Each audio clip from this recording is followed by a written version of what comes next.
Hello, everybody, and welcome to B Movie Euphoria's VHS Roulette. VHS Roulette is when I go to a thrift store or an estate sale and I look through all their tapes, and sometimes I find something good, and sometimes it's just a bunch of garbage and I can't even find anything. But today, I'm going to be doing a review of a film that I found a couple weeks ago at Salvation Army, and it is called The Power Within.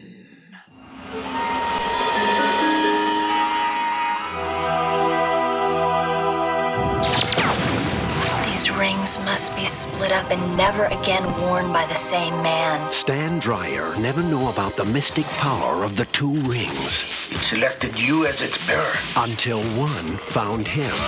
Now, at the crossroads of his life, Stan Dreyer will learn about strength, courage, and the power within. Ted Jan Roberts is pretty much forgotten at this point, which is kind of sad because he's kind of a great kid star. In this movie, he's 16 years old. That's his actual age, which is great that they didn't cast someone that was like in their mid to late 20s to play a teen, because he's definitely going to high school in this movie. If they had cast someone like that, it would have looked really, really weird, like his best friend, who's played by Keith Coogan. Yeah, he looks really weird in this high school movie because he definitely looks his age, which is 25, when most of the other kids, except for the school bully, who is also 25, it just looks very weird. If you watch this movie, you'll see Ted Jan Roberts, and then you'll see Keith Coogan right next to him, and they do a lot of scenes together, and you can tell the age difference. Well, has the eagle landed? Oh yeah, it sure has. Cool. Definitely a family film, even though it's rated PG-13, I'm guessing for the fighting, and there's a little bit of death. I am ready to leave.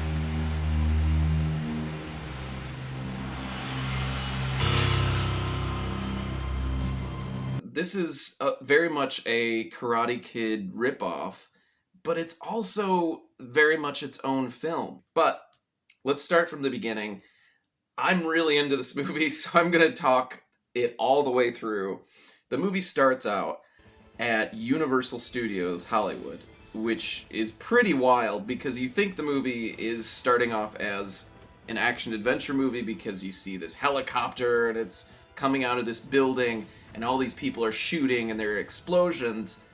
And then suddenly you realize that you're watching the Lethal Weapon Universal Studios show. It's not the movie. It's a show at Universal that you are watching. It struck me as a very cheap way to get people interested right off the bat. You don't have to create any special effects. You don't have to really hire any actors or anything for this first part. You just kind of film what's happening at Universal Studios. But obviously, it must have been expensive to shoot there because they shoot, I would say, about 50% of this movie at Universal Studios Hollywood. The first, I would say, 5 to 6 minutes is credits and a tour through Universal Studios. Where we finally end is we see the crowd leaving the Lethal Weapon show. And one of the people that's leaving is Gerald Okamura, Master Young in this movie. And what's completely wild about this movie, aside from everything else in it, is the beginning of the movie is the camera is directly on Master Young. We find out later is Master Young. And he's walking away from the show, and then he just stares dead on into the camera.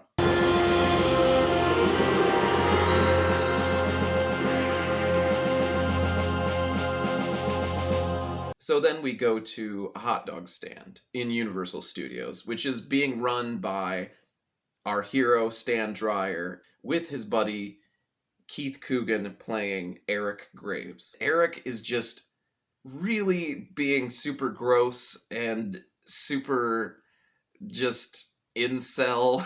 I'm telling you, she's a ripe little melon just waiting to be picked. Look at her. Look at her over there, all lonely at that lonely little lemonade stand. Swagger over there and say, hey, babe, you, me, Saturday night, prom, be there, be square, huh? Give it a rest. Because they're both looking at Stan's crush in the movie, who's this girl named Sandy, who works at a lemonade stand, which is right across from the hot dog stand. Eric is being his disgusting, misogynistic self and telling Stan to go over there and talk to the girl, man. You gotta get in there before some other young buck comes in and steals your prize. Look at her. The time is now, okay? You have to claim that property now before some other sap will. Maybe tomorrow, okay? No, there's no more time. The prom is in 3 days. Stan, look, the cards are in your hand. The Joker is wild. Bet it all or fold, baby.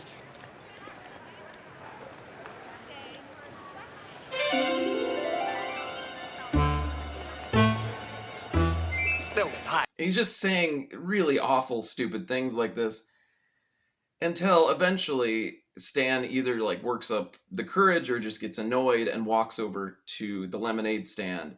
And there's just this really awkward scene of Stan trying to ask this girl out. When I was a kid, a teenager, I could not even talk to girls. Like once I started liking the opposite sex, I could not even bring myself to talk to them. Like it was so crippling to me to think that they would just say, "Get away from me." I couldn't do it. I couldn't stand it. I was just like, no, I'll wait until someone comes to me. So I completely sympathize and empathize with this whole scene where he's trying to ask the girl out. Are we going to the... Hi. One large lemonade, lots of ice. Sandy. Prom? You and me, Saturday night? Would you like to go? There you go. Thanks. Sandy, would you like to do the prom with me? Saturday night? Stan. What? He can't do it, but he ends up going back to the hot dog stand and he tells his buddy Eric that he did do it. And then Eric is just like, "Oh man, you gotta get a hotel room now, man. My friend is gonna fuck Sandy. Oh yes, yeah." From there, we go to this really fancy, rich house that's clearly owned by either a drug dealer or a mob guy or a guy that just collects really nice art because there's art all over the walls. Either way, his name is Deriva, and it's played by Ed O'Ross, who's been in tons of stuff, including one of my favorite movies, The Hidden. Deriva is sitting across from William fucking Zabka, who is our villain of this movie, Raymond Vaughn. And I am not going to lie, William Zabka is kind of the highlight of this movie. Ted Jan Roberts, very good, very charming, but William Zabka kind of makes this movie for me. He's such a bad villain. Just in general, he's a terrible villain. His villain traits are such. He wears rose-tinted glasses, just kind of perched right here on his nose. And he's very nonplussed by everything, which is a very, kind of villain thing to be. But he says all of these, villain lines like, you can run, but you can't. Oh, you know what I mean. And he never finishes them. He's so, just aloof as a villain that he does not even care to finish his villain phrases. But he's great in this, and obviously he has the martial arts skill because he played Johnny in the original Karate Kid, and of course now he is in the smash hit Cobra Kai that everybody seems to love. The first season was great, don't get me wrong, I loved the first season, but the second season I was like, oh, my favorite character is kind of turning into an asshole. I've heard it's a great show. I'm really happy for William Zabka because at this time, around 1995, he was making a lot of cheesy bad B movies, which I want to watch all of them because he was really great in this movie. Deriva, this art dealer, rich guy, criminal, is sitting across from William Zabka, and he's watching this thing on the news about Dr. Richmond, who is this very old woman who's talking about these two ancient Chinese rings of power that are very just expensive, and they're priceless, and one has been missing for 500 years and the other one was stolen last night from a private collection, and these things are said to have mystical powers and all this bullshit. They're watching this, and then Deriva turns to William Zabka and says, "So I assume you did it." "Yeah, I stole the ring. But also I'm keeping it." He seems to like this ring. Apparently this ring is giving him tons of power, which is great. And so he proceeds to just kick everybody's ass in the room, including all of Deriva's henchmen, and just wiping the floor with them. And then he just takes off. Thank you, Mr. Deriva.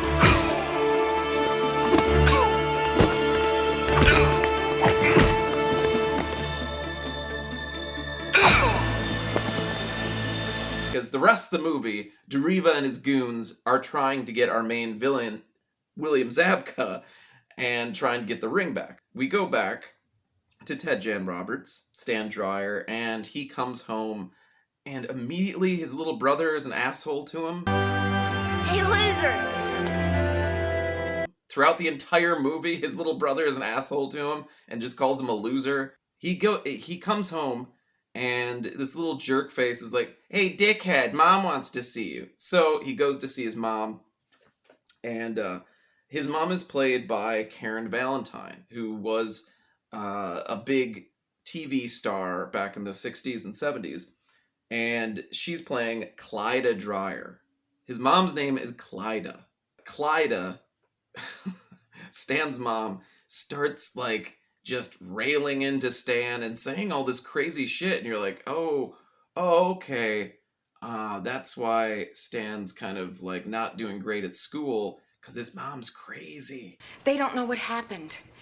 The police don't. The doctors don't. They weren't there. I was there. I know. Everybody agrees on that, but they won't believe me. They won't understand. They won't listen. They won't let me go to trial. They think I'm crazy. Do you? But then you find out, no, she's just reading from her script because she's an actress, and Stan's just used to this, and he helps her with the script. So we go back and forth to Zabka a lot, and then back to the Stan Dreyer situation. Zabka, for the most part, is just doing very silly things in his apartment, which is this very 90s stark Art Deco apartment.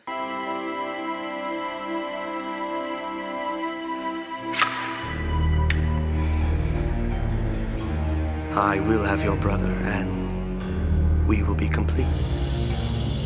And together, we will reign. We will all reign supreme. I don't know what he's doing. There's really nothing that he's doing, but eventually he finds out that there's another ring out there, and that he's got to find that ring. And because he has the power of the ring, he's sensing something is going on, but he's not quite sure what's happening. But he knows there's another ring out there, and he's ready to get that ring. Stan Dreyer's doing awful at school. Apparently everybody's doing awful at school because the teachers just hate the students in general. How many times must I tell you that the War of 1812 was in 1812? F.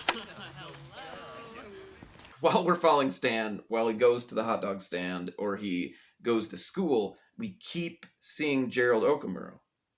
And we keep seeing him just kind of drifting in and out of vision. And sometimes Stan will see him and then he'll just disappear again. And it's really creepy. because it's this like guy that's in his 60s following this young boy at high school. So Stan's got so many problems. He's getting beaten up at school because the boyfriend of Sandy heard that he asked Sandy out, even though he didn't, and goes and immediately starts kicking Stan's ass. Next time, think twice before you ask somebody to prom. Leon, what are you doing? Get lost, Sandy! You betrayed me! What? How could you go to prom with this loser? What are you talking about? I'm not going to prom with him. He didn't ask you to prom. No. You didn't ask her to prom. No. All right, then let this be a lesson then! Nobody asked my girl to prom!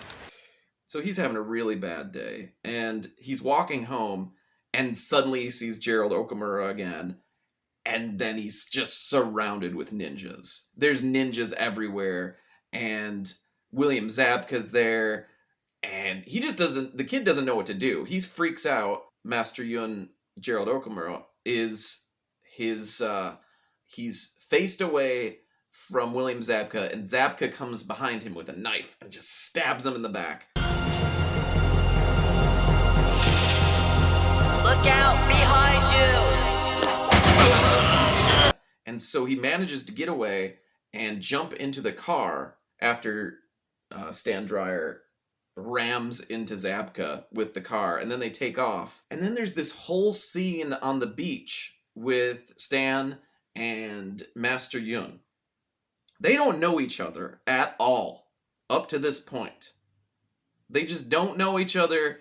Nothing has happened between them except for this stuff that's about to happen. So Master Yun basically grabs Stan violently and forces this ring onto his finger while he's dying.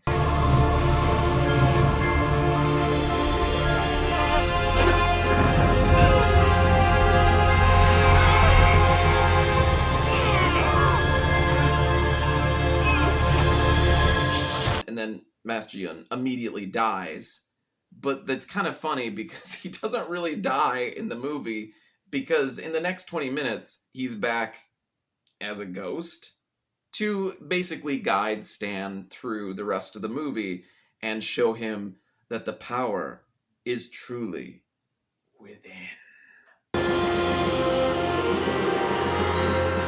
The rest of the movie, it's pretty great. The rest of the movie, it's William Zabka trying to get the ring from Stan because he finds out that Stan is this ring bearer. Because the two rings combined, make him all powerful. And already he can do all this crazy shit, like invade Stan's dreams and freak him out. But yeah, the rest of the movie is Stan fighting against William Zabka, stuff happening at high school, not really anything interesting except for Stan's getting good grades now, and he can talk to girls, so he asks Sandy out. He takes her to the prom, and then he ends up seeing Sandy's ex-boyfriend, and the guy's like, hey guys. And then there's no conflict, so okay. So this movie really works for multiple reasons.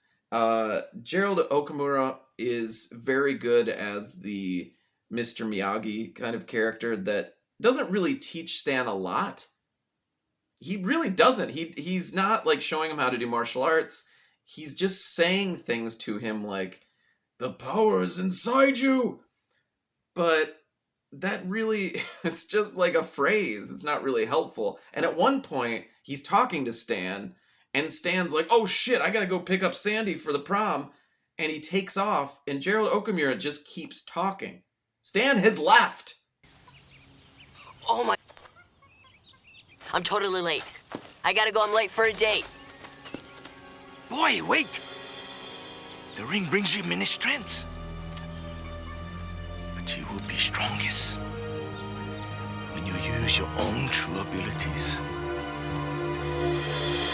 Save that for when he comes back, because he might need that Like, you know, just don't keep talking just because you had stuff to say. Gerald is great. William Zabka's wonderful in this movie. He's so funny. He's very bad. Let me just say that. He's a bad villain, but he is hilarious in this movie. Hi, Stanley. It is Stanley, isn't it? Oh, you can run, but you can. Well, you know. But there's just so much fun happening in this film. There's never a dull moment. At one point, Sandy and Stan go on a date, and where would you go on a date in this movie but to Universal Studios Hollywood? 10 million mysteries explode inside my head. Like why in the world you with me instead? But you're mine, all mine. That was VHS Roulette. I'm really happy with this one. I'm going to try and find Ted Jan Roberts' other films. Thank you for watching VHS Roulette. Happy holidays. Good, okay, let me see. Come on, you guys. You're going to a prom, not a funeral.